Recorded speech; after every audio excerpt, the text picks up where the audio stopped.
Air Force One, the airplane designed and built to protect the President of the United States of America, is a fortress. Not only is it huge, it's packed full of high-tech security measures and luxury accommodations.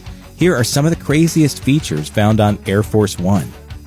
Missiles are definitely a big concern for the staff of Air Force One because when the President is in the sky, he's potentially a lot more vulnerable than he is on the ground. But the good news for the President is that the designers of Air Force One thought about that. So the plane comes equipped with lots of anti-missile technology.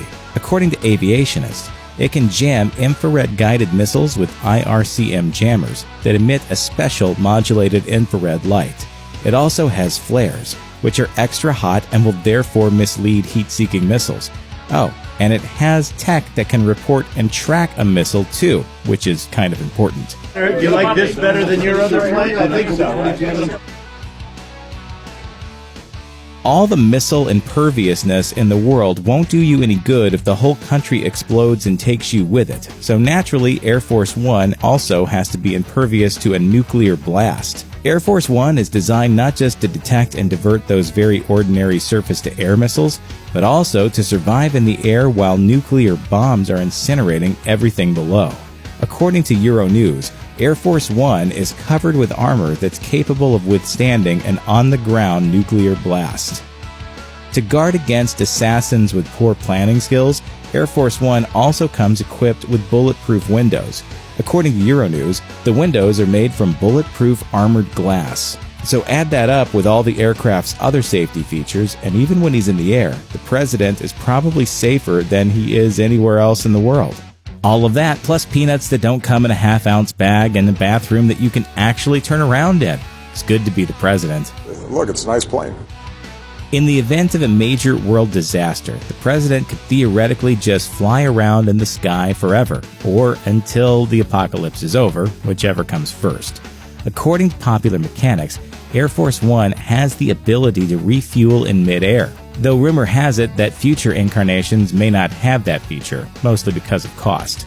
Also, if you think about it, there's really only so long you could keep up the indefinite flying thing. No matter how good your mechanics were on the ground, it can be tricky to keep a plane airworthy when it's been flying 24/7 for the last 6 years. Not only is Air Force One super safe, it's also super fast, because time is money, lots and lots of money. According to the Military Factory, Air Force One has a top speed of 629 miles per hour, which at an altitude of 35,000 feet is roughly 30 miles per hour slower than the speed of sound. That sounds super impressive until you hear that the average airliner cruises at about 575 miles per hour, so that extra 50 miles or so per hour isn't really doing a whole lot for the President's schedule. Air Force One also cruises higher than the average airliner, 45,000 instead of 30,000 feet. So you won't have to worry you might accidentally see it on your early morning flight to London or anything. And if you did, they've probably got some Men in Black style memory tech on board, so you won't remember anything anyway. In the 1997 movie Air Force One, terrorists somehow manage to get on board, and President Harrison Ford gets hastily tossed into an escape pod that's meant to eject him from the plane. Then a bunch of other passengers escape out a parachute ramp. This all makes perfectly logical Hollywood sense, because of course Air Force One would have an emergency evacuation plan since it also has all that missile deflecting stuff and the bulletproof windows and whatnot.